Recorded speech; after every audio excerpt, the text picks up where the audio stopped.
Alright guys, today we're talking about Kim Kardashian's ex-husband to be very, very soon. The man, Kanye West. Do you know this guy has a daughter called North South? If he has any more children, I'm suggesting East West. It's just my suggestion, but there we go. Now look, just removing the dad jokes away for a second. When I first saw this thing, and the fact that he's charging his fans $200 to get his album exclusive on this thing, right? I was fucking shocked. Is this guy not quite right in the head? Or is he the biggest fucking genius we've ever seen? I mean, it's a mix. It's honestly a mix in my opinion. But Kanye West, right, basically has a new album exclusive on this thing. And on further inspection of this thing, right, because you guys know me, I love technology and where the world's going, and I like to see where tech is branching off to, and oh, well, that's interesting. Wow, we have holograms that jerk us off? I mean, that would be cool. Princess Leia. This thing could be the future of music. Now, I wouldn't have thought I would have said that an hour ago, but after doing research on this thing, wow. Let's quickly talk about this thing, right? So Kanye West's 200 stem player will be the only way to get his next album, Donda 2. Talking from The Verge today. So at first glance, this thing, in my opinion, at first glance, was a piece of shit. Like, what the hell is this? Obvious cash grab. Get ready for this. I'll show you this in a second, right? So platform exclusive content is one of the best ways to juice hardware sales. And Ye, the artist formerly known as Prince, Kanye West, I should have said, announced via Instagram that his next album, Donda 2, will only be available on my own platform, the Stem Player, not on Apple, Amazon, Spotify, or YouTube, right? Now, while Ye's reasoning is separate from other artists, which we could make a whole video about, right? We'll talk a little bit about in a second, who's recently spoken out about, Spotify's Joe Rogan situation and the stark difference between his $200 million deal versus how much it pays them outright, right? The conclusion is the same as he wrote in another post. Today, artists get just 12% of the money the industry makes. It's time to free music from this oppressive system. It's time to take control and build our own. Go to Stem Player, blah, blah, blah. We're going to talk about that in a second. And I have some very strong opinions regarding that. So what does this thing sound like?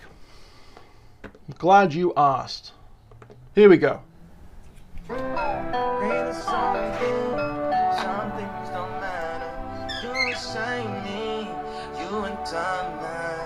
You excite me, I don't find now. You excite me, fucking time now. There's possibly war in Ukraine between Russia and Ukraine happening soon. Yet we're talking about this. Wow. But regardless of me being silly regarding that, silly is not probably the word I was going to use, but I'll just call it silly. I'm actually serious. This could be the future of technology. This is the actual website for this thing. What a very attractive back that is. What exactly does this thing do?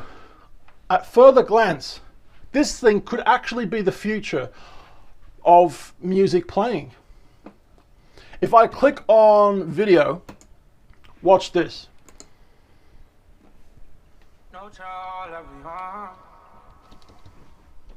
So this thing is actually a touch-sensitive, personal DJ playing device. Each one of those little up and down sections is a touch-sensitive thing, right? And the fact that you're able to manipulate a song in real time is pretty incredible. So this may be the 1.0 or the 2.0 version, but I can 100% see this being a huge thing in the future for people in their bedrooms, right? He's done miracles on me. He's done miracles on me. He has. He has. He really has. I'm not religious, but anyway, he has apparently. But yes, having the ability to do this, right? That's pretty crazy. If I get my hands on one of these things, and I probably won't because I don't want to spend $200 on it, but if I do, I will do a review on it. Stem player. Now, there have been many different fads over the years that have come and gone regarding, celebrities, music celebrities teaming up with a actual sound device. I can't think of any right now. I can see them in my mind's eye, my third eye, my chakra, my pineal gland, but I can't think of the fucking words for them right now. But over the years, there's been the shitty little portable players that have only been around for like 6 months, and then no one's bought them, and then just completely discontinued them, right? I don't think this technology will be one of those situations. I think this technology has the backing of great technology that I think will continue, whether it's in this form or some other form. But yeah, being able to manipulate tracks in real time like a DJ is pretty crazy. Now, I don't think you'd be able to put any song onto this because you'd need a track that has, how do I say it? You'd need a soundtrack that has at least 4 different tracks in it, all playing together at the same time, so then you can manipulate them, right? I think that's how it happens, because you've got one track for the speech, one track for the bass, one track for the treble. You get what I'm trying to say, and that way you can manipulate them all at the same time or at different times. I think you'd need that, right? It's not an MP3, I don't think. But anyway, that's to be discussed later. So another reason why I think Kanye West is doing the right thing is because of this, right? This is what happened with Taylor Swift many years ago. Here's why Taylor Swift pulled her music from Spotify. Now, this was from 2014. Basically, if Kanye West does Yeezys, then Taylor should do Teezies. Okay, moving on. So anyway, in 2014, she removed her music from Spotify.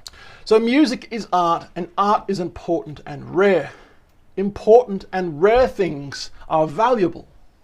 Valuable things should be paid for. It's my opinion that music should not be free, all right?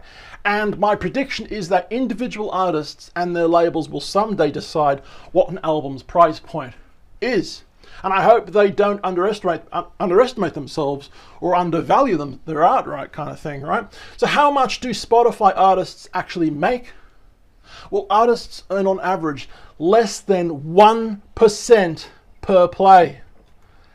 Between 0.006 and 0.0084 to be exact.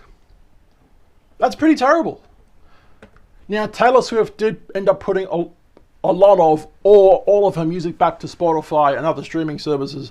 I think it was back in 2017. So 14 she took them off. 3 years later she put them back on.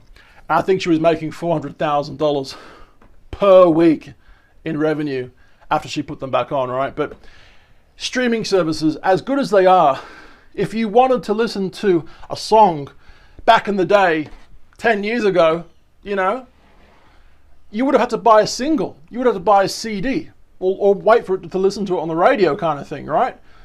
Maybe you could listen to it on YouTube as well. I don't know, but 10 years isn't really that long anymore, is it? Fuck, it really isn't. Where's the time gone? But back in the day, if you wanted the privilege to listen to a song, you would have had to buy it. So now that we're streaming, I mean, the artists that put a lot of work into these things get fucking nothing. So it does make sense that artists such as Taylor Swift and Kanye West are doing this. I think the only way to make a huge dent in the industry is if all artists, contact each other like, hey, how's it going? Hey, how's it going? Yeah, good. If everyone contacted each other and made a bit of a stand regarding streaming services, they could pull all their music off at the same time and demand higher pay rates and, industrial action, right? Union situation, right? If artists did this, then the future of that would be a lot better for them. And I honestly think, they've obviously gone to a lot of hard work to make music. I do think that they should be getting paid some good money for it. What do you think regarding these two subjects? Let me know in the comments down below. We're on channel 2 and of course channel 1, Instagram, Facebook, YouTube at Tallboy Gareth. I've been tall. My name's Gareth, and look, just do the thing. Hang on, where is it? Where is it? See you tomorrow, bye.